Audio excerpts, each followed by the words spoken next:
Olá, tudo bem com você? Eu espero que sim. Eu sou o Fábio Costa e estamos aqui mais uma vez para o In Memoriam do Observatório da TV, um programa no qual nós relembramos talentos da nossa televisão, principalmente da nossa teledramaturgia, que já nos deixaram e nós relembramos sempre, reencontramos em reprises, em resgates do Globoplay, agora que isso está acontecendo, enfim. Nesta semana nós vamos falar sobre um ator que agora podemos rever como Paulo, um engenheiro muito namorador, na novela de Lauro César Muniz, O Salvador da Pátria, que chega ao catálogo do Globoplay e que recentemente foi exibida pelo canal Viva. Muita gente acompanhou no canal Viva, a novela fez bastante sucesso, conquistou uma nova geração de fãs, podemos dizer assim. E se você não tem TV paga, não tinha acesso ao canal Viva ao longo de 2021, pode agora acompanhá-la se for assinante do Globoplay. Eu falo de Marcos Paulo. Como você se acompanhou a novela, se lembra dela, deve ter logo pescado. Antes de nós falarmos aqui um pouco mais sobre o saudoso ator e diretor Marcos Paulo, eu quero pedir a você, como peço sempre, que se inscreva no canal se não for ainda inscrito, ative o sininho das notificações, sugira temas para nós, compartilhe os nossos vídeos, porque tudo isso é muito importante para nós crescermos como já temos crescido bastante. Crescermos cada vez mais e agradeço sempre ao apoio, pelo apoio e pela audiência de vocês, tá bem?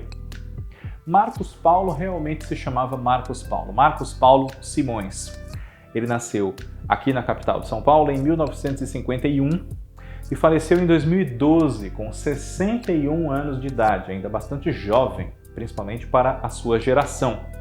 Ele, nos últimos meses aí de um ano e tanto do fim da vida, enfrentou um câncer no esôfago, salvo erro meu, chegou a ficar internado quase um mês, depois foi se tratando, se recuperando, e o que o vitimou no final de 2012, no mês de novembro, foi uma embolia pulmonar. Ele faleceu em casa. Marcos Paulo atualmente está no ar também na novela Páginas da Vida, em reprise no canal Viva.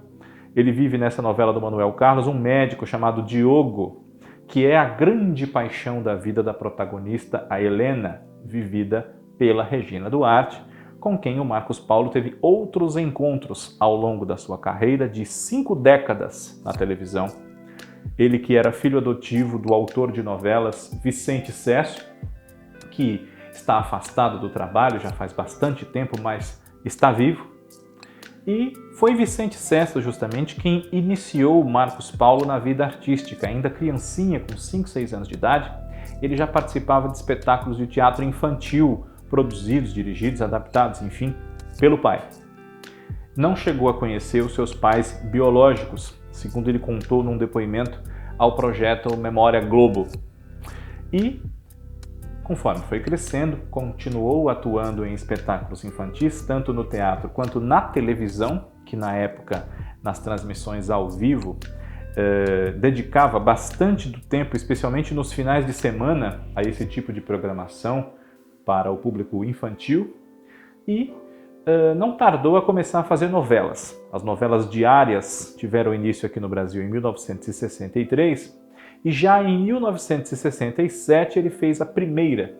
Fazia o protagonista Altair Lima, Heathcliff, quando jovem, quando menininho, na novela de Lauro César Muniz, O Morro dos Ventos Uivantes, na TV Excelsior, adaptação da obra de Emily Brontë.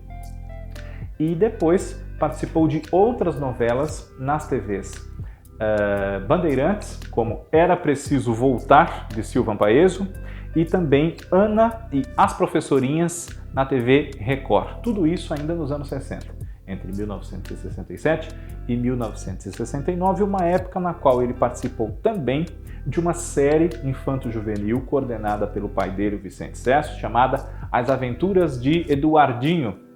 E uma colega dele, ele também reencontrou depois em outros trabalhos, colega dessa série, Sônia Braga. Pois bem, em 1969, ele participou de Sangue do Meu Sangue, na TV Excelsior, e em 70 ingressou no elenco da TV Globo, da qual ele nunca mais saiu. Passou então aí mais de 40 anos ligado à TV Globo de maneira bastante estreita. Chegou lá para fazer a novela Pigmalião 70, de Vicente Sesso, e fez outras. Minha Doce Namorada, O Primeiro Amor, onde viveu aí o seu primeiro vilão, o Rafa, que junto com Maria do Carmo, a Tônia Carreiro, perturbava o cotidiano dos outros personagens da novela. Fez com Tônia Carreiro também, agora formando um par romântico, a novela substituta de Vicente Sesso, Uma Rosa com Amor, no horário das 7 da TV Globo. Ela vivia Roberta Vermont, uma atriz de grande sucesso que se envolvia com um ator em início de carreira, o Sérgio, que era o Marcos Paulo. Em seguida, ele foi participando, cada vez mais famoso e querido pelo público, de diversas outras novelas no decorrer dos anos 70. Foi um piloto automobilístico, o Eduardo, que tinha duas mulheres apaixonadíssimas por ele, Cecília, Regina Duarte, e Marisa, Débora Duarte. Em outra novela do Lauro César Muniz, Carinhoso, também fez Fogo sobre Terra, Gabriela, O Grito, O Casarão. E no final da década de 80, aliás, no final da década de 70, ele já estava muito interessado em desempenhar a função de diretor. E para isso estudou, inclusive passou cerca de 6 meses nos Estados Unidos se aperfeiçoando em técnicas de direção, além de toda a experiência que ele havia adquirido no trabalho como ator, observando seus diretores, entre os quais Regis Cardoso, Daniel Filho e Walter Avancini. E em 1978 teve a sua primeira experiência como diretor de novelas na TV Globo em Dancing Days, de Gilberto Braga, coordenada por Daniel Filho, que teve como diretores, além de Marcos Paulo, Denis Carvalho, José Carlos Pieri, Fábio Sabag e Gonzaga Blota. Depois, dividindo-se desde então em alguns trabalhos como ator, alguns trabalhos como diretor e alguns fazendo as duas coisas, ele foi o Serra, editor do jornal Folha Popular na série Plantão de Polícia, que virou dos anos 70 para os anos 80, protagonizada pelo Hugo Carvana como Valdomiro Pena, o jornalista de editoria policial principalmente. Dirigiu Brilhante, de Gilberto Braga, em 1981. Dirigiu Roque Santeiro, um dos maiores sucessos da nossa televisão, em 85. Como ator, na segunda metade dos anos 80, teve momentos bastante célebres antes de fazer O Salvador da Pátria, em Sim a Moça, como o protagonista masculino Rodolfo, em 86, essa novela do Benedito Rui Barbosa, a partir da obra de Maria Desone Pacheco Fernandes, né? Roque Santeiro de Dias Gomes, Brilhante de Gilberto Braga, enfim. Em 87 foi o Luiz Paulo, um papel cômico, um pouco fora da curva na sua carreira de eminentemente galã, a novela das 7 de Cassiano Gabos Mendes, Brega e Chique. E foi o Primo Basílio, em 88, na obra de Essa de Queiroz, adaptada por Gilberto Braga e Leonor Basser. Nos anos subsequentes, participou de outros grandes sucessos, como ator, Tieta, Meu Bem, Meu Mal, uma pequena participação no início de Olho por Olho, aliás, de Olho no Olho, a novela do Antônio Calmon, da TV Globo, Cara e Coroa, outra de Antônio Calmon, Salsa e Merengue, de Maria Carmen Barbosa e Miguel Falabella, e como diretor, ele esteve em alguns desses mesmos trabalhos e também, por exemplo, em Fera Ferida, em Meu Bem Querer, Porto dos Milagres, episódios do Você Decide, do Brava Gente, do humorístico Os Caras de Pau, com Leandro Hassum e Márcio Merlin, temporadas de Malhação, Começar de Novo, que ele dirigiu e protagonizou, a já citada Páginas da Vida, um papel que eu não posso deixar de citar, que é o Sérgio Santarém, o grande vilão de Walter Negrão na sua novela Despedida de Solteiro, de 1992, e com o mesmo autor ele dirigiu outras novelas como Desejo Proibido, em 2007, e Araguaia, salvo erro da minha parte, em 2010. Araguaia acho que não, mas Desejo Proibido seguramente.